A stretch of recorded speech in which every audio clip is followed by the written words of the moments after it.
parents' protest against the recent fee hike at DPS Bhopal. Today, Mijaj correspondent spoke to parents and the DPS spokesperson.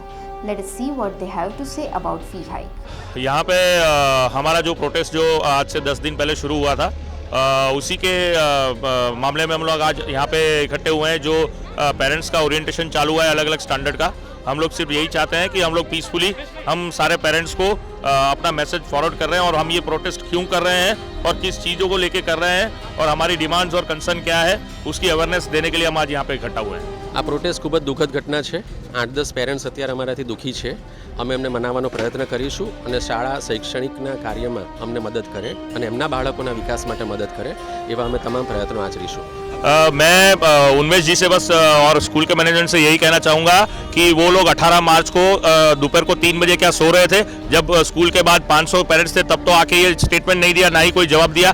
आज ये हम लोग awareness create करने के लिए बस हम लोग कुछ सिलेक्टेड पेरेंट्स यहाँ पे इकट्ठे हुए हैं टू क्रिएट द अवेयरनेस। हम लोग आज कोई प्रोटेस्ट के लिए इकट्ठा नहीं हुए हैं, इसलिए जी आज इन लोग को यहाँ पे भीड़ नहीं दिखाई दे रही, तो वो लोग यहाँ हमको वीक समझ के आ गए आपको काउंटर स्टेटमेंट देने के लिए। એક ભાઈનું નામ અમે થોડા દિવસ પહેલાં જાહેર કર્યું હતું।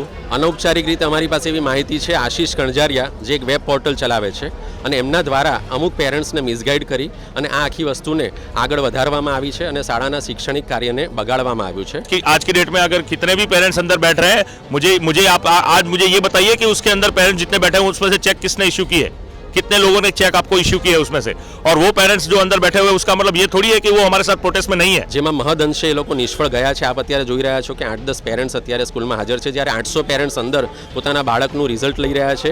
પેરેન્ટ્સ વર્કશોપમાં સામેલ છે અને આવનારા સમયમાં શાળાનું શિક્ષણ કાર્ય કેવી રીતના સારું થાય એના માટેની મિટિંગો અંદર ચાલી રહી છે। એટલા માટે મારી નમ્ર વિનંતી છે કે કોઈપણ વ્યક્તિના જો કદાચ પેરેન્ટ્સ ગેરમાર્ગે દોરાતા હોય તો ન દોરાય અને પોતાના બાળકોના ભવિષ્ય માટે થઈને શાળાને શૈક્ષણિક કાર્યમાં મદદ કરે અને શાળાની છબી ન બગાડવા માટે નમ્ર વિનંતી। For more updates on this topic, keep watching Mijaj.com.